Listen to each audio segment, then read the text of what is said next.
And then start our service. Let's all stand up please. We'll start by way of prayer. And then pagkatapos po niya tayo po ay kakanta ng ating mga songs from our hymnals. Let us pray mga kapatid. Dear God, Heavenly Father, once again we thank you so much for your blessings. Thank you for the lesson we've learned a while ago from the Apostle Paul and his life. Thank you, Lord, that we can be consistent through your grace. And this time, Panginoon, as we continue in our service, we pray, Lord, that your name be glorified once again. We pray that ikaw po sana, Panginoon, mabigyan ng kalwalhatian sa aming mga kanta, sa aming mga pagbibigay, and at the same time, lalong-lalo na po sa aming sa pangaral ng iyong salita. I pray, Lord, that you give me the wisdom to preach your word. And I pray, Lord, that you guide each and every one of us with the Holy Spirit. Your name be glorified in everything that we do, dear God. And also pray in Jesus' name, amen. All right, let's open our songbooks, please, on song number 190.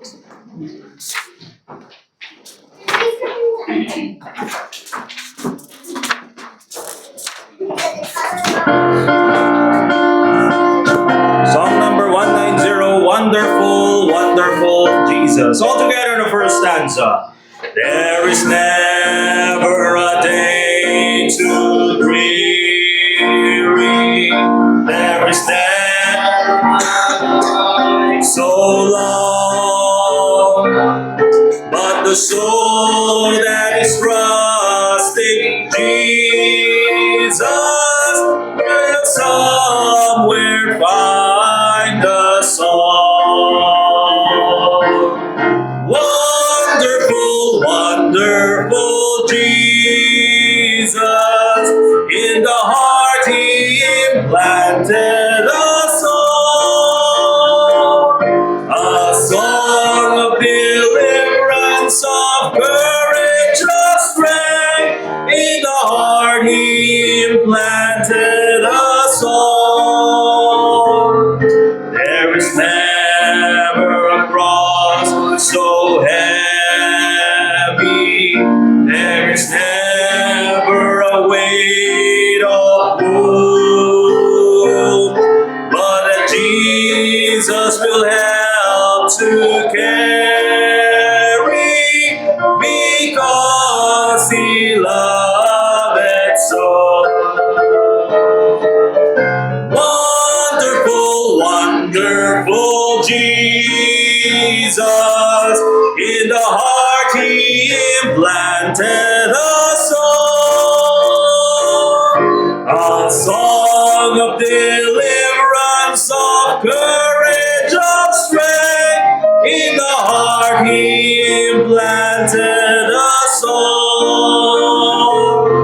There is never a care or burden. There is never a grief or loss, but that Jesus in love will lighten when carried to the cross. Wonderful, wonderful Jesus, in the heart he implanted a song of deliverance, of courage, of strength. In the heart he implanted a song. Last stanza all together. There is never a guilty sinner. There is never a wandering one, but that God can in mercy pardon through Jesus Christ his Son. Wonderful, wonderful Jesus, in the heart he implanted a song of deliverance, of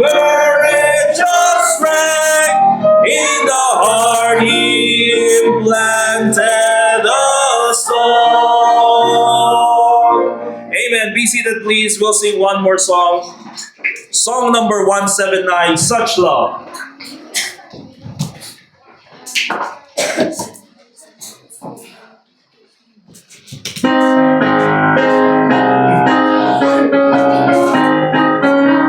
All right, all together the first stanza. That God should love a sinner such as I, to yearn to change my sorrow into bliss, nor rest till He had planned to bring me nigh. How wonderful is love like this! Amen. Praise God. Such love, such wondrous love, such love, such wondrous love, that God should love a sinner such as I. How wonderful is love like this, that Christ should join so freely in the scheme, although it meant His death on Calvary. Did ever human tongue find better be than love divine that ransomed me? Such love, such wondrous love, such love, such wondrous love, that God should love a sinner such as I. How wonderful is love like this,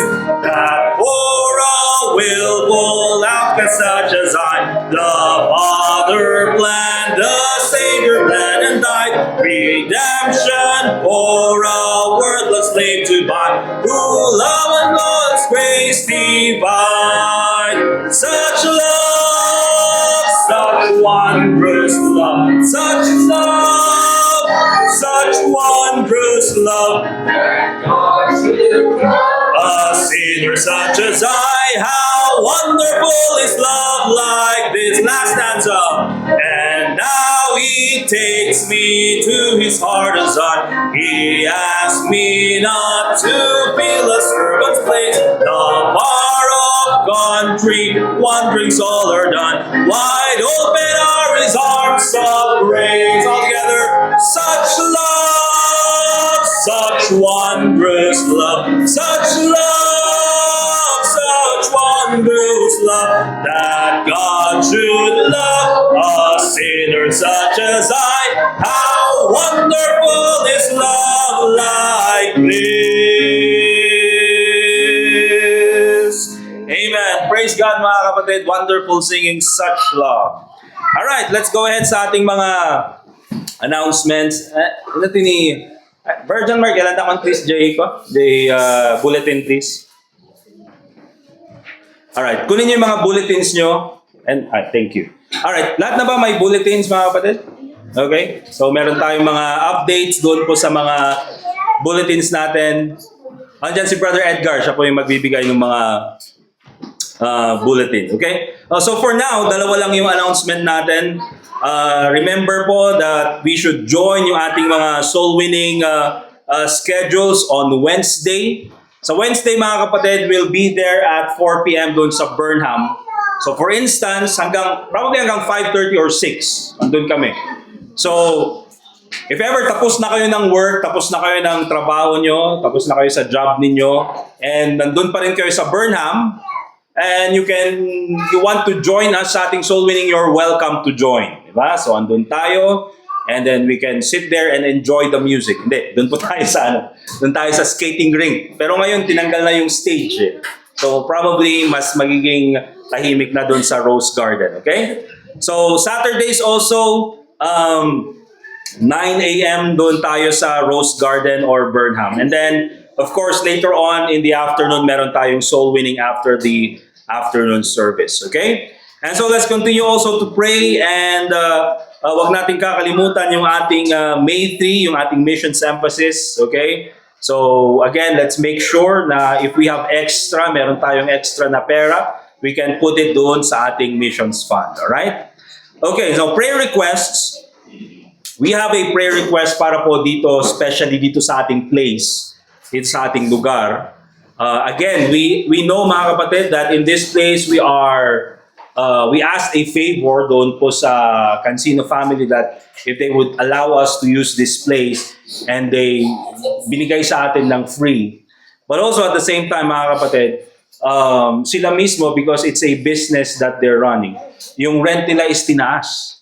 Okay? So let's pray na sana hindi ituloy, or kung itataas man, hindi na yung masyadong mataas. Okay? So let's continue to pray for this place. Let's pray for this family. Let's pray for this business na sila ay patuloy pang i-bless ng Panginoon. Amen? Also, let's pray for our upcoming paano yung English? Upcoming passage. Hindi. Application. Magpapas tayo ng application passage. Our upcoming application doon sa DepEd, na Lord willing, they will allow us to preach in schools, hindi lang dito sa Baguio City, but also sa La Trinidad High Schools. Okay? So let's continue to pray for that. And also very urgent prayer request from Sister Leia. Kaya wala po sila Sister Leia. Si Brother Ryan, or si Ryan, yung kanyang asawa, ay itinakbo kanina sa hospital. Okay? So nandun sila probably sa emergency this time. So let's pray for Ryan. So andyan po yung pangalan niya, number 9, doon sa ating prayer list. Okay? So later on, we'll go in a very short prayer as we pray for Ryan. But this time also, let's go sa ating soul winning report. So for this week, meron po tayong 87 salvations from Sunday hanggang Saturday. And I'm sure meron po yung mga hindi pa nagbigay ng kanilang mga updates because they're confused doon sa app na sinend ko. Okay? But if you have salvations for this week na hindi pa nailagay, please tell me so I can add them. Okay? Meron po ba this week? Any salvations that are not yet added dito sa ating total? Meron? Okay, wala? Alright, good. Okay, so this year we're already at 1,200. Let's do our best na malampasan natin yung goal natin for this year. Okay? Okay, so yun lang naman po yung mga reminders natin. I think wala na dun sa mga birthdays. Susunod na lang sa next Sunday. Kantaan natin si Luke kasi mas malapit. 26 next Sunday. Okay? Alright. So yun lang. Let's go to a short prayer before we go to one more song. Let's pray for Ryan. Let's pray. Dear God, Heavenly Father, once again, this time we come to your throne of grace and mercy. And we remember, Panginoon, the family ni Sister Leia. We pray for her husband, si Ryan. Pray, Lord, that you give him strength na sana po ay makarecover doon sa kanyang nararamdaman na sakit. And ganun din po, wisdom sa mga doctors na titingin sa kanya so that magkaroon po sila ng tamang diagnosis. We also pray for the provision so that kung ano man po yung mga gastusin, mga pangangailangan, Panginoon, ay may provide po. And we know, Panginoon, that you will provide all these things for your children. So I pray, Lord, na ikaw po sanang patuloy na mag-bless sa kanila. Ganun din po sa mga kapatid namin na may karamdaman. We remember them this day, and I pray that you continue to guide each and every one of them, give them strength to recover. And also pray in the name of the Lord Jesus Christ. Amen. All right, let's get our songbooks. We'll sing one more song. Song number 160. We'll sing Crown Him with Many Crowns.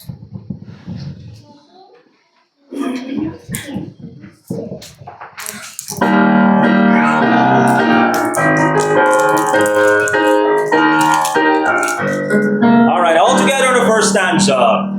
Crown Him with many crowns, the Lamb upon His throne. Hark how the heavenly anthem drowns all music but its own. Awake my soul and sing of Him who died for thee, and hail Him as thy matchless King through all eternity. Crown Him the Lord of love, behold His hand and side, rich wounds yet visible above, in beauty glorified. No angel in the sky can fully bear that sight. is wondering eye at mysteries so bright. Crown him the Lord of life, who triumphed o'er the grave, who rose victorious through the strife for those he came to save. His glories now we sing, who died and rose on high, who died eternal life to bring, and lives that death may die. Crown him the Lord of heaven, one with the Father known, one with the Spirit through him give, from yonder glorious throne. To thee be endless praise, for thou for us hast died. Be thou, O Lord, through endless days, adored and magnified. Amen. Get our Bibles. Diretso po tayo sa ating preaching ngayong umagang ito. And let's get our Bibles and open it in the book of Zephaniah.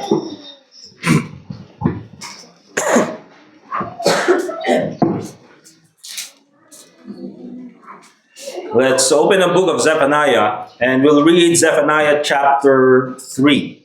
Okay? So 20 verses lang naman. So babasahin po natin Zephaniah chapter 3. Zephaniah, Haggai, Zechariah, Malachi. So if you're doon sa Old Testament, you can go to the end of the Old Testament and you can backtrack from Malachi. Okay? Zechariah, Haggai, and then Zephaniah. Yeah, Zephaniah, and then chapter 3. And let me read chapter 3, verse 1 and verse 20. The Bible reads in Zephaniah chapter 3, Woe to her that is filthy and polluted, to thee oppressing city. She obeyed not the voice, she received not correction, she trusted not in the Lord, she drew not near to her God. Her princes within her are roaring lions, her judges are evening wolves. They gnaw not bones, they gnaw not the bones till the morrow.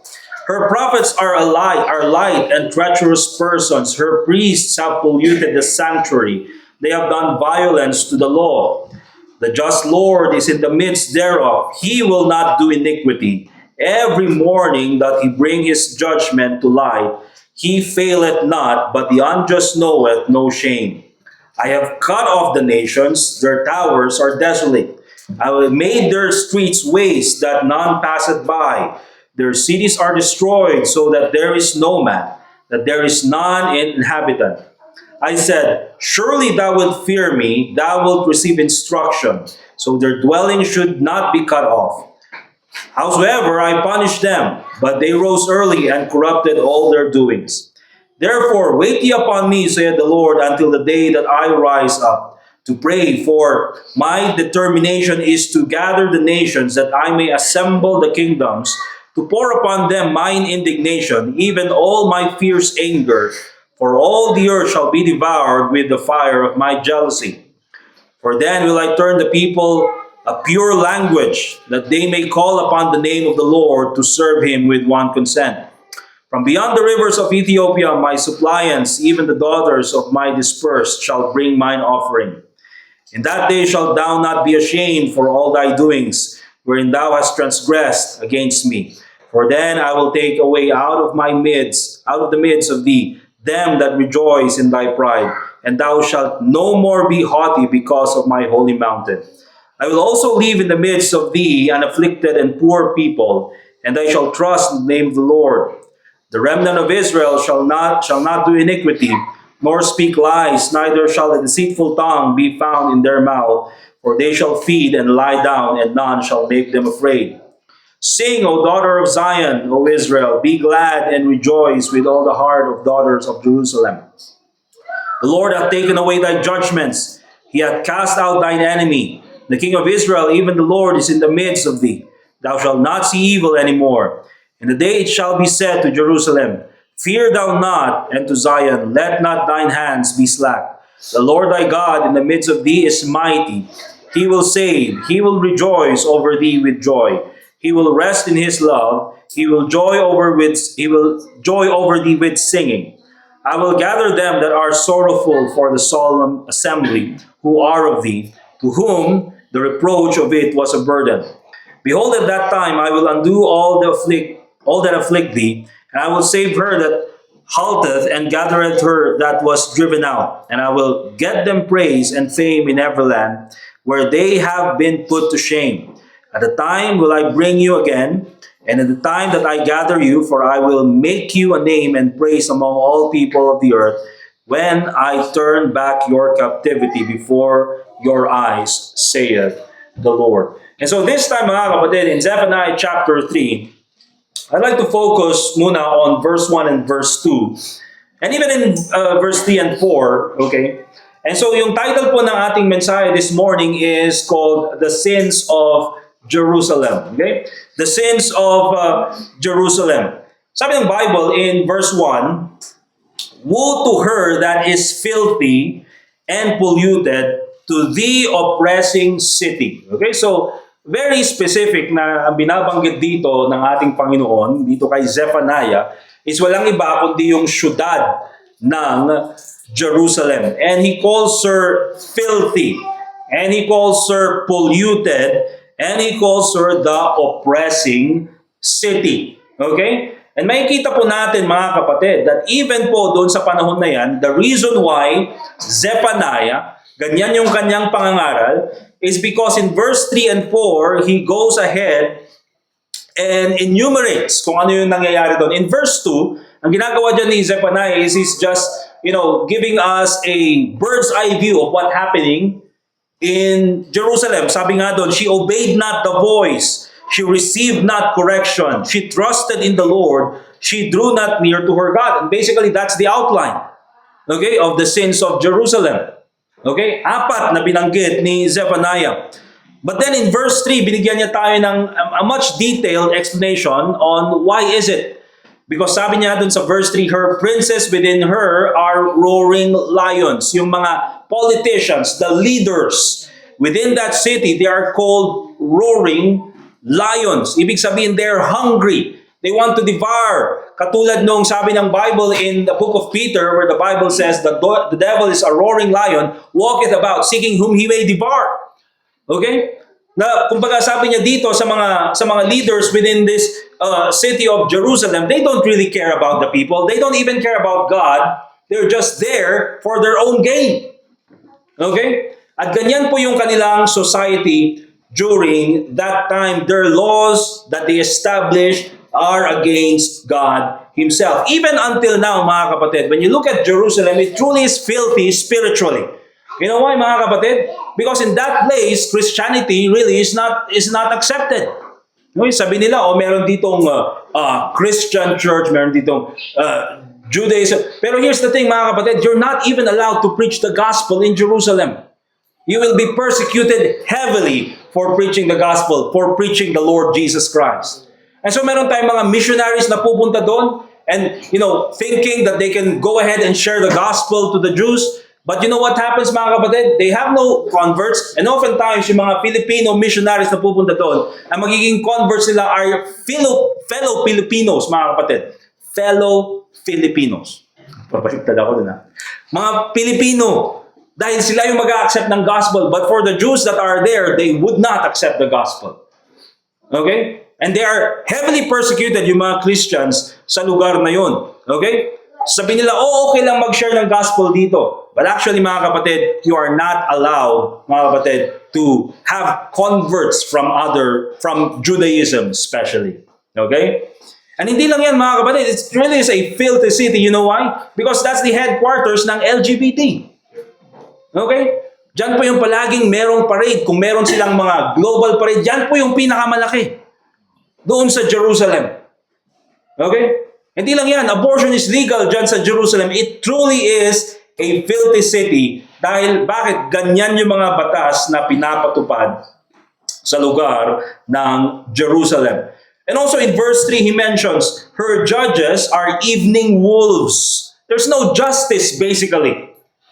Okay, there's no justice basically na nangyayari doon sa Jerusalem. They know not the bones till the morrow. Ganyan po, there's no justice because basically those who are in charge of sana magbigay ng hustisya sa mga tao, mga kapatid, ay bayaran. They're doing it for the money. Katulad din naman dito sa Pilipinas, katulad ng ibang lugar. But here's the thing, mga kapatid, yung lugar na tinatawag na Jerusalem, it should have been a city of peace. It should have been a place where the Word of God na dapat pinapangaral. It should have been the place where it accepted the Lord Jesus Christ. Pero anong nangyari, mga kapatid? Kabaligtaran. Alright? Siya pa yung nangunguna, mga kapatid, sa kasamaan. And so in verse 4, her prophets are light and treacherous persons. Her priests have polluted the sanctuary. They have done violence to the law. So instead na sundin nila yung kautusan ng Panginoon, they are going against what the Word of God says. So that is Jerusalem, mga kapatid, even before and even until now. Okay? And so the Bible calls it a filthy city. Now, let's go to Zephaniah chapter 1, verse 1. And let's take a look at, mga kapatid, kung saan pinanggagalingan ni Zephaniah dito. Zephaniah chapter 1, verse 1, the Bible reads, the word of the Lord which came unto Zephaniah, the son of Cushi, the son of Gedaliah, the son of Amariah, the son of Hezekiah, in the days of Josiah, the son of Ammon, king of Judah. So itong si Zephaniah, mga kapatid, he was a prophet. Basically, he is a prophet in the palace. Remember, yun yung tawag ko sa kanya noon. Because I was doing a series before with Isaiah and Zephaniah. And itong si Zephaniah, mga kapatid, he's kind of like the prophet in the palace. Okay? There are prophets like Amos na country boy preachers. Kumbaga, nandun sila sa outskirts. There are also like, katulad ni Zephaniah who are in the city or in the palace, but they are called there by God to preach His word. Okay? And sabi ng Bible, in the days of Josiah, the son of Ammon, the king of Judah. So basically, itong si Zephaniah lived in the time of King Josiah. And itong si King Josiah, he's one of the righteous kings of Judah. Si Josiah mismo, mga kapatid, he's one of those kings who personally declared the word of God. Nung sinabi nilang there is no copy of the Word of God, he's one of those kings who declared the Word of God to the people. He's one of those kings, mga kapatid, who destroyed the idols, the high places in Jerusalem. He made a vow, itong si Josiah, mga kapatid, to follow the commandments of God and given them that God has given from His Word. Let's go to 2 Kings chapter 23 para makita po natin.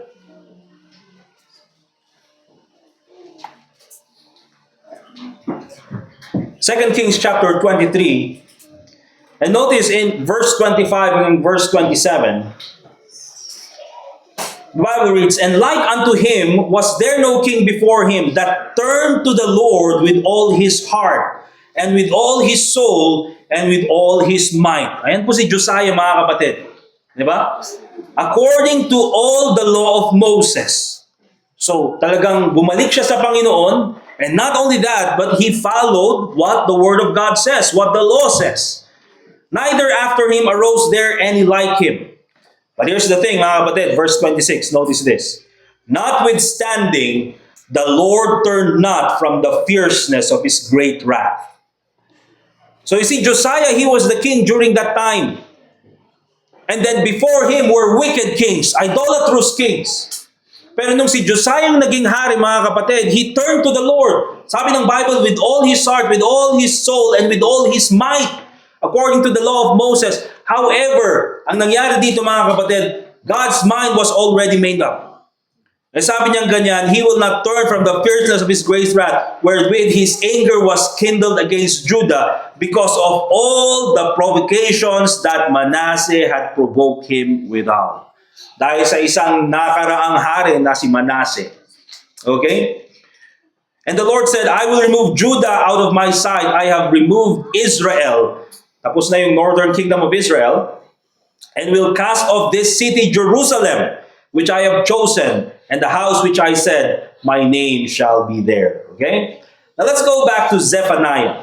Because here's the thing, mga kapatid. However, even with his righteousness, itong Panginoon, it did not turn him from his decision to destroy the land of Judah. And later on, mangyayari nga yan. Okay? Nebuchadnezzar will be sent there and his army to destroy the city of Jerusalem. Because there comes a time, mga kapatid, that God says it's enough. There comes a time, mga kapatid, that God's judgment will be pronounced. Kaya wag kang katulad ni Samson. That probably you were saying, oh, God is merciful. Yes, God is merciful. Yes, God is merciful. But there comes a time that God says it's enough. Okay? So probably sabihin mo, oh, I can continue living in sin. God is merciful. God will be gracious to me. Yes, He will be gracious. But remember this, there comes a point in time when God says it's enough. And judgment must be pronounced. Okay? At yan po yung nangyari dito. Look at verse 17 in Zephaniah chapter 1. And I will bring distress upon men, that they shall walk like blind men, because they have sinned against the Lord. Alright? You don't want to obey the prophets.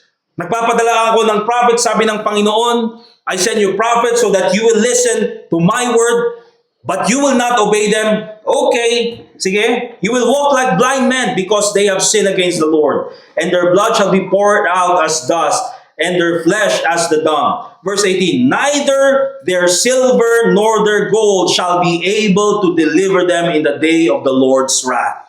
Remember this, mga kapatid. When God's judgment is pronounced, no amount of money will save you. Diba? Itong mga tao na ito, nag-focus sila sa kanilang prosperity. Nag-focus sila sa kanilang pagpapayaman. Pero kinalimutan nila ang Panginoon. There will come a time, sabi ng Panginoon, I will erase all of those things. That's why when Nebuchadnezzar came, mga kapatid, they were carried out of Jerusalem and was sent to Babylon with nothing. Even the temple, mga kapatid, ay hinayaan ng Panginoon na masira. Okay? So in verse 18, neither the silver nor the gold shall be able to deliver them in the day of the Lord's wrath, but the whole land shall be devoured by the fire of His jealousy. For He shall make even a speedy riddance of all them that dwell in the land. You see there, mga kapatid?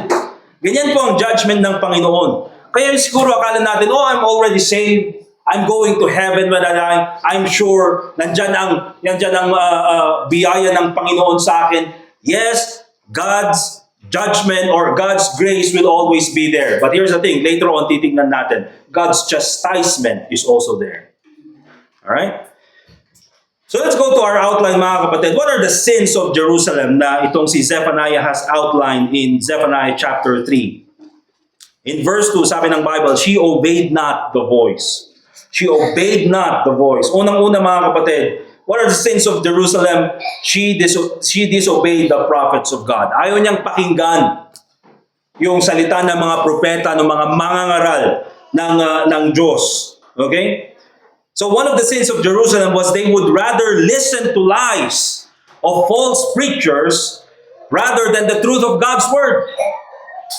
Mas gusto nilang makinig doon sa mga kasinungalingan ng mga false preachers kesa sa salita ng Diyos. Again, let's go to 1 Kings chapter 22. So dito kasi, mga kapatid, if you're reading 1 Chronicles, 2 Chronicles, 1 Kings, 2 Kings, especially dyan sa 2 Kings and 2 Chronicles, dyan po sa lugar na yan, mga kapatid, you will see there what happened during the times of the kings. Kaya nga po kings, di ba? And kumbaga, while we're reading Zephaniah, we have an idea on what happened. But also, in the book of Kings, we will see there the details of what happened in Zephaniah. Ganun din sa Zechariah, ganun din sa Malachi. Okay? Doon sa mga minor prophets. Okay? Now dito sa 1 Kings chapter 22, this did not happen in Jerusalem. This happened in Samaria. Okay? In the time of Ahab. Okay? But here's the thing, mga kapatid. I'd like all of us to see the attitude of people towards God's word. Okay? Now, in 1 Kings chapter 22, verse 6, then the king of Israel gathered the prophets together. King of Israel, si Ahab. And then the king of Judah, Jerusalem, si Jehoshaphat. Then the king of Israel gathered the prophets together, about 400 men, and said unto them, shall I go against Ramoth Gilead to battle, or shall I forbear? And they said, go up, for the Lord shall deliver it into the hand of the king. So yan yung sabi ng lahat ng 400 na prophets. Those are the handpicked prophets of Ahab. Handpicked, ibig sabihin mga kapatid, they are going to say what Ahab wants to hear. Okay? Regardless of truth. Sasabihin nila kung ano yung gustong mapakinggan ni Ahab. And so itong si Jehoshaphat, in verse 7, he's the king of Judah. And he's a righteous king. And he knows the difference between a godly prophet and a false prophet. So anong sabi niya ganyan? And Jehoshaphat said, is there not here a prophet of the Lord besides? Kasi yung mga prophet na sinasabi mo, di ba? Probably yan yung mga prophet na galing kay Jezebel. But I'm looking for a prophet of the Lord, that we might inquire of him. In verse 8, and the king of Israel said unto Jehoshaphat, there is yet one man. Anong pang-isa? Ang pangalan niya is si Micaiah, the son of Imla, by whom we may inquire of the Lord. But I hate him. Meron isang prophet na pwede nating tawagin, pangalan niya Micaiah. Kagurgurak na ito ya. Matmatik na ito eh. Tunanakasay. I hate him. For what reason? For he doth not prophesy good concerning me, but evil. Wala na siyang ibang sinabi sa akin na mabuti, palagi na lang masama. Everything that he mentions about me or to me is good. Hindi man lang siya, he would not even agree to my plans. Okay? Ayaw niyang magsabi ng mabuti sa akin. And Jehoshaphat said, let not the king say so. Let not the king say so. Okay? That's not your place to say it. Because the prophet is supposed to tell the truth. Okay? And here's the thing, mga kapatid. Ganyan po ang attitude ng karamihang tao towards the person who preaches the truth. Towards the person who preaches the Word of God. They would think, mga kapatid, that they are being attacked with the Bible, when in fact, mga kapatid, the Bible is there to straighten our lives. Akala nila is ikakasama nila. Wala na lang magandang sinabi sa akin. You know, the reason why when you read the Bible and nakikita mo dyan yung iyong kasalanan, because the Bible is supposed to act like a mirror. Na pinapakita niyan kung gaano kabaluktot yung ating buhay. Kung ano yung kasalanan na ginagawa natin. And so, what should be the best response when we see the evil that we're doing when we look at the Bible? We should straighten our lives. Diba? Ayusin natin ang buhay natin. Well, most people cannot tolerate a person who preaches the truth. They hate a preacher who tells the truth. But here's the thing, mga kapatid. They love a preacher who tells lies. Katulad ni Ahab. I would rather have 400 liars tell me something I want than one preacher tell me the truth. And that, mga kapatid, is the attitude of many people nowadays, even in the times of Jerusalem. Now let's continue. In 1 Kings chapter 22, verse 13. And the messenger that was gone to call Micaiah spake unto him, saying, behold now the words of the prophets are declared good unto the king with one mouth. Let thy word, I pray thee, be like the word of one of them, and speak that which is good. So sabi nung isang pinadala nung hari, Mikaya, napatawag ka nung hari. Pwede ba na pag pumunta ka doon, you say something good. Agree with them. Di ba? Kumbaga parang binibriefing pa. Parang ano ito mga kapatid, ang tawag doon? PR, Public Relations. Kaya pa nilang, kailangan pa nilang PR training itong si Mikaya. Kasi baka controversial yung sasabihin mo. But sabi ni Mikaya, and Mikaya said, as the Lord liveth, what the Lord saith unto me, that will I speak. What the Word of God says, yun dapat yung sabihin natin. Okay? Because remember this mga kapatid, in this time, sa panahon natin, you know what people need? Truth. Diba? Ang kailangan ngayon is katotohanan. You go to Facebook, fake news. Alright? You go to your neighbor, fake news pa rin. Chismoso, ganun din. Okay? May message sa'yo, fake news. May kinig ka ng ibang preacher, mga kapatid, sugar-coated. You see, what people need nowadays is the truth.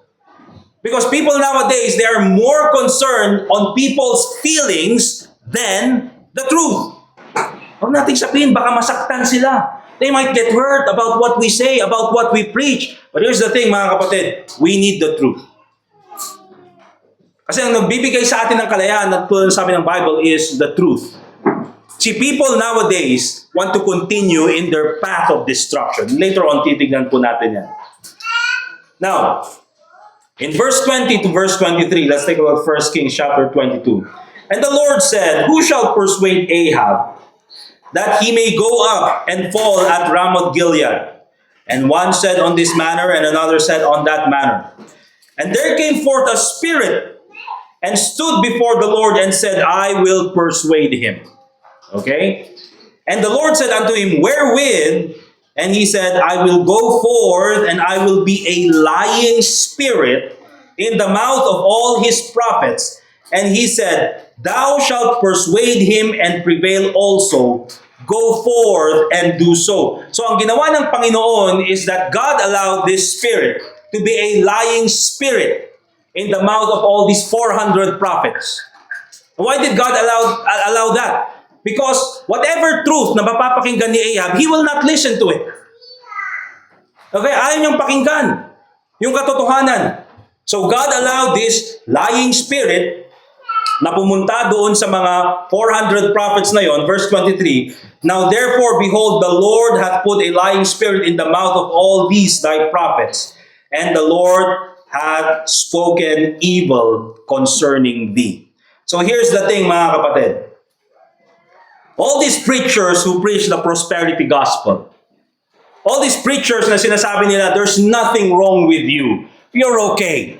Walang problema sa'yo. Okay? Magpatuloy ka lang dyan. The grace of God is there with you. I will not even preach against sin because we should focus on grace. We should focus on mercy. And so there ends up, mga kapatid, mga tao who lives, mga kapatid, in worldliness, who doesn't read the Bible, na hindi sila nagpapasubmit sa authority ng Panginoon, and they don't even know the truth about getting saved. You know what happens to them, mga kapatid? Because these people, they don't want to listen to the truth, that they would rather hear to lies. Ano mangyayari sa kanila? They will end up in destruction. They will end up destroying their lives. And for some of these people, mga kapatid, they will end up going to hell because they don't have the right gospel. Okay? At yan po yung nangyayari sa mga tao because they don't want to listen to the truth. Let's go to the book of Proverbs. Okay? Let's go to the book of Proverbs. Now in Proverbs chapter 1, verse 23, we studied this before, and in Proverbs chapter 1, dito po yung wisdom. Wisdom po ang nagsasalita dito. At sabi niya ganyan, turn you at my reproof. Behold, I will pour out my spirit unto you. I will make known my words unto you. Because I have called, Bible says, and ye refused. I have stretched out my hand, and no man regarded. But ye have set at naught all my counsel, and would none of my reproof. Pinagsabihan ka na. You have heard the word of God. You know what's going to happen if you go on that path, if you continue on that path, if you continue on being on disregarding the word of God. You know what's going to happen. But here's the thing, mga kapatid, ayaw mong makinig. You would none of my reproof. You see, mga kapatid, the intention of reproof is not to put someone to shame. Okay? It's not to put someone to shame. It's for that person to get right with God. You know what's shameful, mga kapatid? If we continue living against the Word of God. If we continue living in sin. Yan po yung mas shameful. Okay? And so, in verse 26, because you don't want to accept my reproof, ayaw mong makinig doon sa salita ng Diyos, here's wisdom telling you, verse 26, I also will laugh at your calamity, I will mock when your fear cometh. Okay, ayaw mong makinig. There will be a time that calamity will come to your life. Ano nung sabi niya? I will mock when your fear comes. Bakit? Because he didn't want to listen.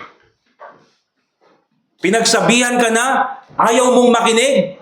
And now ngayon, babalik ka sa akin tapos hihingi ka ng advice. Basically, yun yung sinasabi ng wisdom. I'm not gonna listen to you. I will mock when your fear cometh. Not if, when. When your fear cometh. And verse 28, then shall they call upon me. Ano sabi ng wisdom? But I will not answer. They shall seek me early, but they shall not find me. For they hated knowledge and did not choose the fear of the Lord. You see, mga kapatid, yan po ang nangyayari sa mga tao who do not want to listen to the Word of God, who disregard the preaching of the Word of God, and would want to listen to lies rather than the truth. Okay? They end up in destruction. They end up destroying their life. And in the end, they will blame no one but themselves. Wala kang masisisi. Bakit? Because God has always been there trying to stretch out His arm for you. But you refused. But hindi lang yan, mga kapatid. In Zephaniah chapter 3, not only did Jerusalem despise the prophets or disobey the prophets of God, but here's the thing, mga kapatid. In verse 2, she obeyed not the prophets, she received not correction.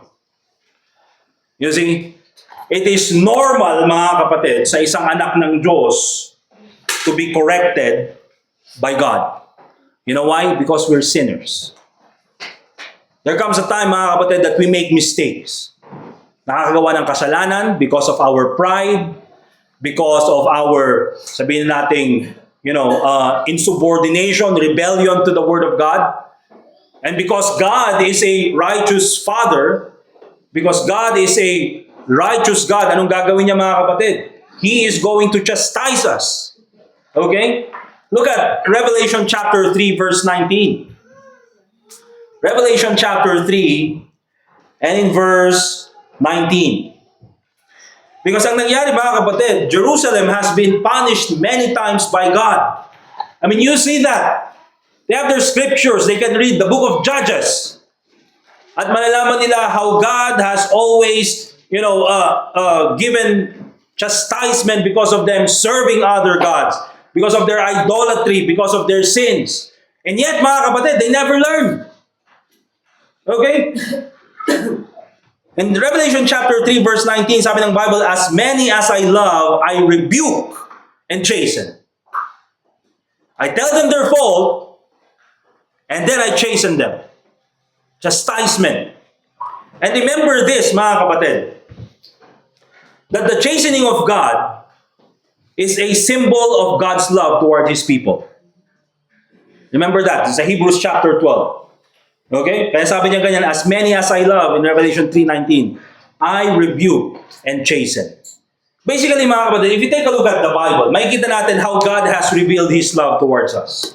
Diba? He revealed it in the Lord Jesus Christ, but God commended His love towards us. In that while we were sinners, Christ died for us. Okay? The Lord Jesus Christ dying on the cross. Okay? Ano pang ganyan? He revealed His love through the church. Diba? Husbands, love your wife as Christ loved the church and gave Himself for it. Okay? That, you know why you have a church, mga kapatid? Because God loves you. Okay? At gusto niya na meron kang church na pupuntahan so that you will be taught the Word of God and you will be reminded of the Word of God. That's why God loves you. Binigyan ka ng church. But you know, another way how God shows His love towards us is chastisement. Chastening, pagpapalo. Okay? Ganyan tayo kamahal ng Panginoon. You know why? Because katulad ng isang mabuting ama, ayaw niyang magpatuloy yung kanyang anak sa kasamaan. And so, He would rather teach him a lesson than to see that person destroy his life. Diba? Kaya nandyan yung pagpapalo to remind us to get back on track, to get right with God, bumalik sa katotohanan. Let's go to Hebrews chapter 12, verse 5.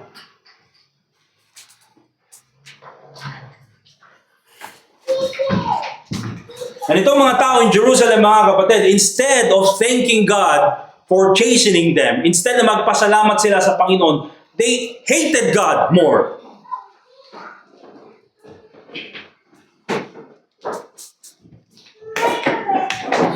Hebrews chapter 12, verse 5, hanggang verse 11. And ye have forgotten the exhortation which speaketh unto you as unto children. My son, despise not thou the chastening of the Lord, nor faint when thou art rebuked of Him. Okay? Ye have forgotten the exhortation that which speaketh unto you as unto children. Bata pa lang.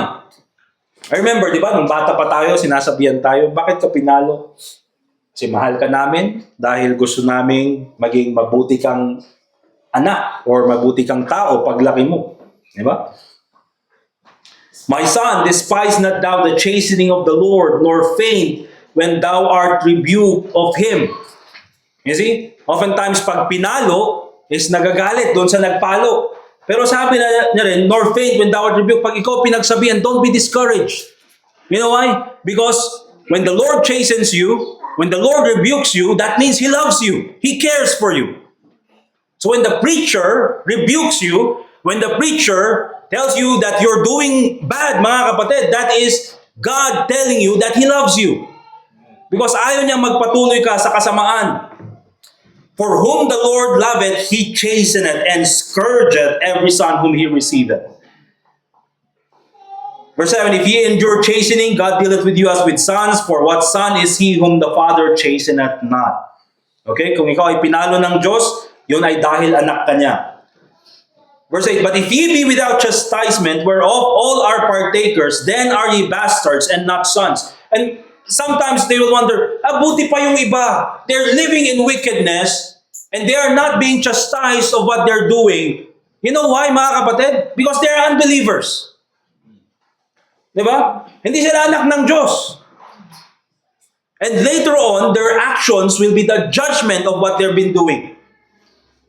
Diba? Their wickedness later on is what's going to destroy their life. Hindi yung tinuturo ko yung andun Example lang. Ako na yun ni JC. Verse 9, furthermore, we have had fathers of our flesh which corrected us, and we gave them reverence. Shall we not much rather be in subjection unto the Father of spirits and live? Kaya nga po mga kapatid, this Hebrews, mga kapatid, ay sinulat para sa mga Hebrew Christians. Christians who are Hebrew. Okay? Because apparently, itong mga Hebrews, pag pinapalo sila ng Panginoon, imbis na mahalin ng Diyos, they start hating God. And so in verse 10, for verily a few days chasten us after their own pleasure, but He, when God chastens us, for our profit, that we might be partakers of His holiness. Kaya po mga kapatid, that's one of the sins of Jerusalem. Instead of accepting correction from God, anong ginawa niya?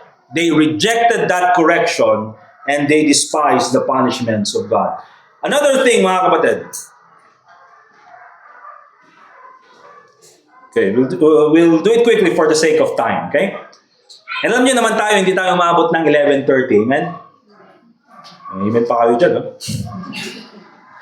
Alright, pero ito pa mga kapatid, let's go to Zephaniah chapter 3. Kaya remember, pag ikaw pinalo ng Diyos, when God reminds you from His Word, don't feel bad. Be thankful because God cares for you. The most dangerous part, mga kapatid, is when God no longer talks to you. God no longer speaks to you. When there's no more conviction from the Holy Spirit. That's a dangerous part, mga kapatid. And you can see here in the Bible, two kings who were, of course, imperfect, King David and King Saul. They were both chastised by God, but only one returned to the Lord. Si David. Kaya tinawag na a man after God's own heart. The other was in complete rebellion towards God. And you know kung ano yung klaseng miserableng buhay na binigay sa kanya or nagkaroon sa kanya. Ended up committing suicide. Diba? And so mga kapatid, yan si King Saul. Another one in Zephaniah chapter 3 and in verse 2, the Bible reads, she obeyed not the voice, she received not correction, but also she trusted not in the Lord. Okay? And the book of Hebrews tells us about this. Itong mga tao na ito, she distrusted this city, distrusted the power of God. Okay, yung sabi ng Bible, she trusted not in the Lord. Bakit? Because they have seen, it's already recorded in their scriptures, how God has saved them from Egypt, the miracles na pinakita ng Panginoon in the plagues, how God divided the Red Sea, provided for them, mga kapatid, doon sa wilderness, and then nung binalik sila or dinala sila doon sa Canaan, ay binigay ng Diyos sa kanila yung lugar, how God has been there with them, because of God, they were victorious doon sa mga battles that they went through, how God has been guiding this nation, and yet, mga kapatid, instead na lumapit sa Panginoon, they went further from God. Instead of worshiping God alone, they resorted to idolatry. Anong klaseng mga tao ito? Eh minsan ganyan din tayo. Diba? God has been so good to us, and yet we prioritize the world. God has been so good to us, mga kapatid, and then we just treat God as an option. Okay? Parang ano ba? Ang bait na sa atin ng Panginoon, the least we can do to God is maging mabait din. Pero minsan din natin magawa. She distrusted the power of God. You see here, let's go to Matthew chapter 7. Kaya nga po, even until now, mga kapatid, these people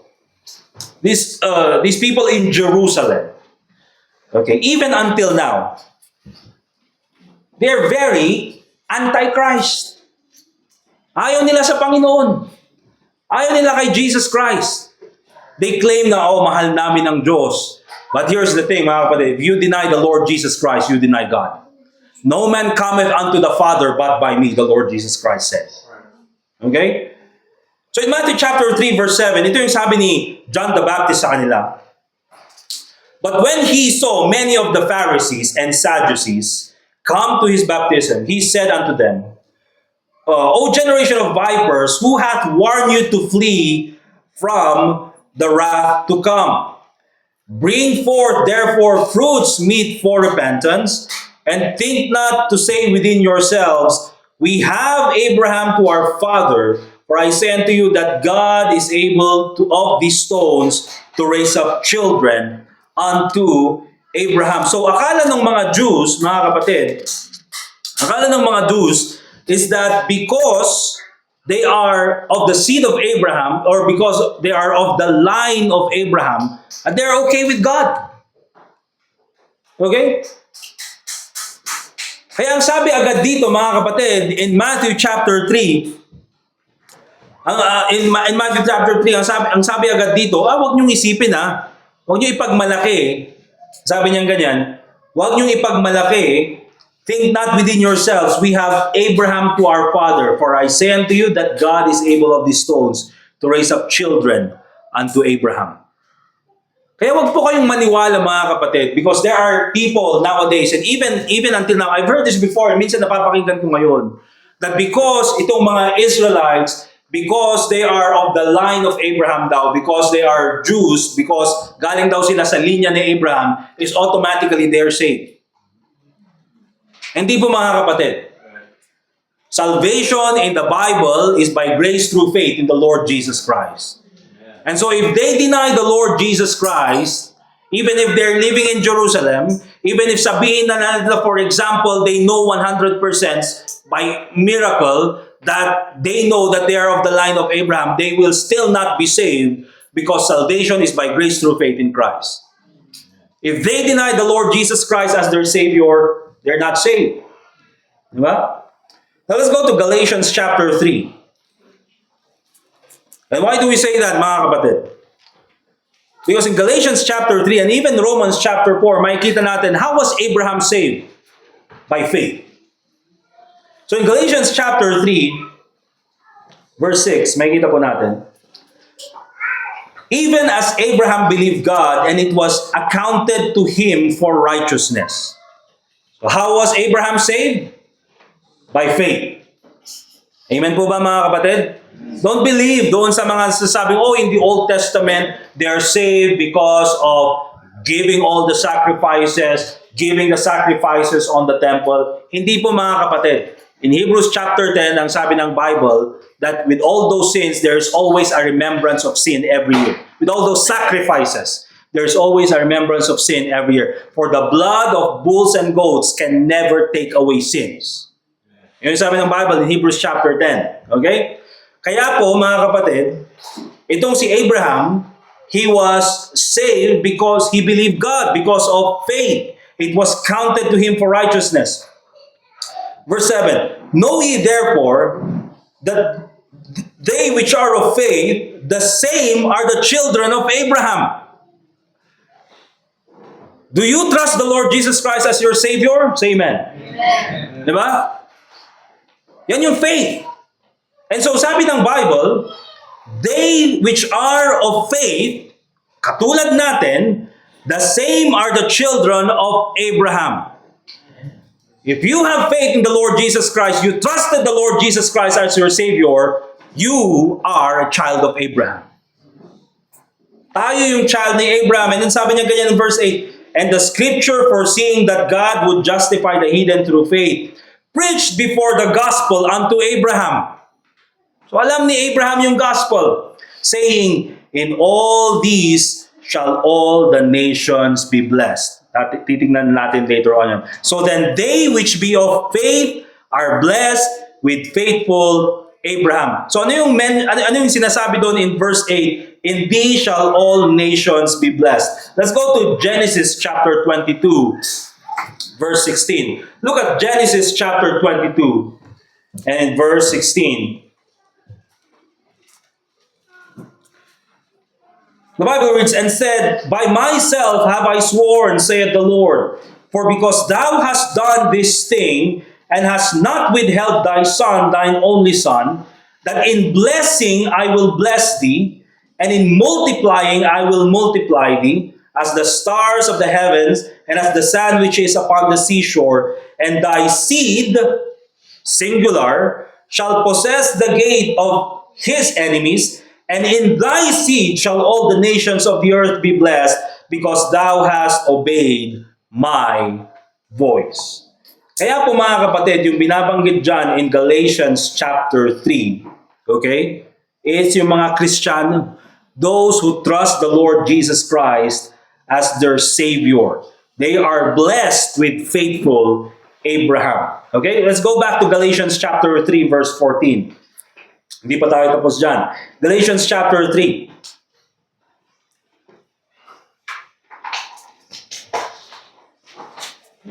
Tignan nyo sa verse 16. Galatians chapter 3, verse 16. The Bible reads, now, to Abraham and his seed. Diba? Singular. Now, to Abraham and his seed were the promises made. He saith not, and to seeds as of many. Because nowadays, mga kapatid, the theology is, sabi nila, oh, you have to bless Israel so that you will be blessed. Pero sabi ng Bible, Now to Abraham and his seed, singular, were the promises made. He saith not, hindi niya sinabing to seeds as of many, but as of one, and to thy seed, which is Christ. So the seed na binabanggit dito mga kapatid is none other than the Lord Jesus Christ. Okay? Yun po yung sinasabi na seed ni Abraham. Kaya sabi doon in verse 28, 29, or verse 14, the blessings of Abraham might come on the Gentiles through Jesus Christ, that we might receive the promise of the Spirit through faith. Kaya po sino mga kapatid yung mga blessed? It's those who trust the Lord Jesus Christ as their Savior. Okay? Kaya hindi po tama mga kapatid, na because Israel, ito yung ginagawa nila, and we're gonna support them, ganito yung ginagawa nila, genocide, we still support them, LGBT, you still support them, ito yung mga gagawin nila, abortion, you still support them. No mga kapatid, because what they're doing is wicked. What they're doing is evil. Diba? And the Bible says that those who are in Christ, those are the real children of Abraham. So in Genesis chapter 3 verse 28 to 29, neither is there no Jew, there is neither Jew nor Greek, there is neither bond nor free, there is neither male nor female, for ye are all one in Christ Jesus. Okay? And if ye be Christ's, then are ye Abraham's seed and heirs according to the promise. So I don't know mga kapatid, how you can interpret this, reading Galatians chapter 3, and still say, mga kapatid, na ang seed of Abraham is the modern day is Israel. Mga kapatid, it's very clear from the scriptures, it's very clear from the Bible in Galatians chapter 3, na sabi ng Bible, if ye be Christ, kung ikaw ay nanampalataya kay Kristo, then are ye Abraham's seed. Because you trusted the Lord Jesus Christ. And you are blessed because you had faith on the Lord Jesus Christ. Amen? So yan po mga kapatid. But these people, they distrusted the power of God. Nakita nila yung kabutihan ng Diyos, but they continually distrusted His power. Let's go back to Zephaniah chapter 3 and we'll end with this. Zephaniah chapter 3. One of the sins of Jerusalem is that also they departed from the presence of God. Okay? By the way, she obeyed not the voice, she received not correction, she trusted not in the Lord, she drew not near to her God. Imbis na lumapit sa Diyos, ay lumayo pa siya sa Diyos. Let's go to Exodus chapter 33 verse 15. And I believe this is very important sa buhay ng isang believer. That if there's something that we should always look for in our life, it's the presence of God. Not the approval of people, not the approval of others, but we should look for the presence of God. Okay, presensya ng Panginoon ang kailangan po natin. Exodus chapter 33 verse 15, and he said unto him, if thy presence go not with me, carry us not up hence. Itong sabi ni Moses, God said kay Moses, all right, you can have Canaan, you can have the promised land, you can have it for your own. I will send an angel and I will destroy all these people. All you have to do is march and go there and claim it for yourself. Pero sabi ng Panginoon, but I will not go with you because you're a rebellious people. Anong sabi ni Moses? Then, if your presence is not gonna come with us, never mind. Forget about it. Forget about the promised land. If you're not gonna go with us, forget it. We would rather stay in the wilderness with you than go to the promised land without you. And so, dyan po natin makikita mga kapatid, that it's very important na sa buhay ng isang Kristiyano, inauna po natin ang presensya ng Panginoon. Because if the presence of God is not with us, remember this, you can have all the riches of the promised land. You can have the land flowing with milk and honey. But without God's presence, there will be no peace. Walang kapayapaan. And it doesn't matter how much money you have. It doesn't matter how successful you are. Without the presence of God, without peace, it's nothing. At yan po yung wisdom ni Moses. Nalaman niya, nakita niya, na ang pinaka-importante talaga sa tao, for a believer, is to have the presence of God. You see? Look at what happened to Saul, mga kapatid, when God's presence departed from him. Diba? He was the king. He had everything he wanted. Meron siyang mga subordinates. He had money, he had success, he had fame, all of that. He had authority. He was the king. But without presence, there was no peace. Ended up with destruction. Look at what happened to Samson, mga kapatid. Had all the potential in the world being used by God. Diba? Na siya yung tinitingala ng mga tao. He can do so many great things. But when God's presence departed from him, there was no peace.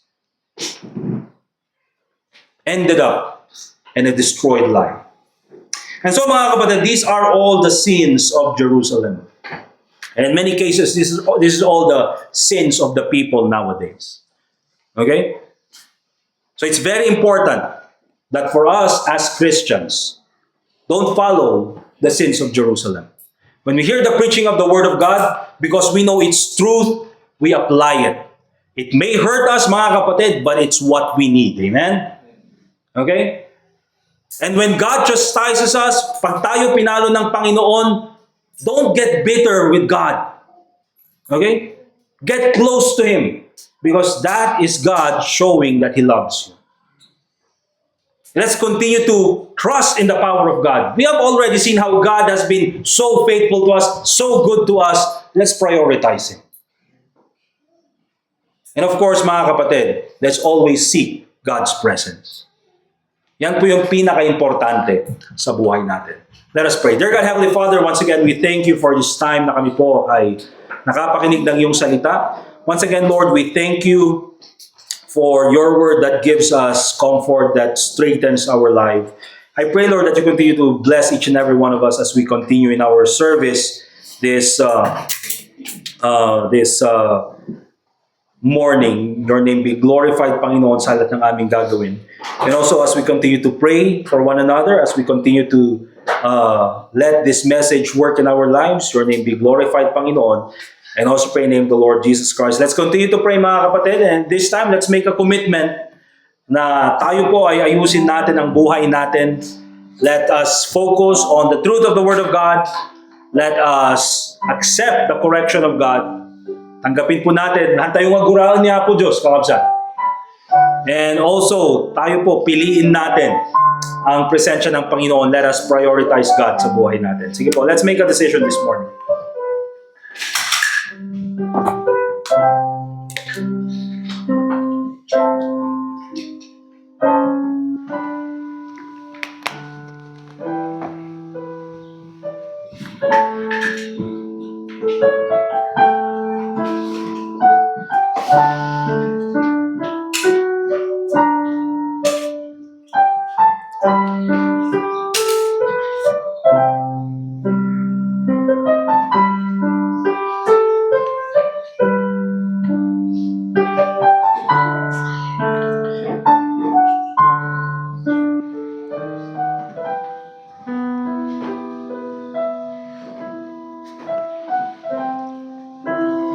Dear God, Heavenly Father, once again, we thank you for this time.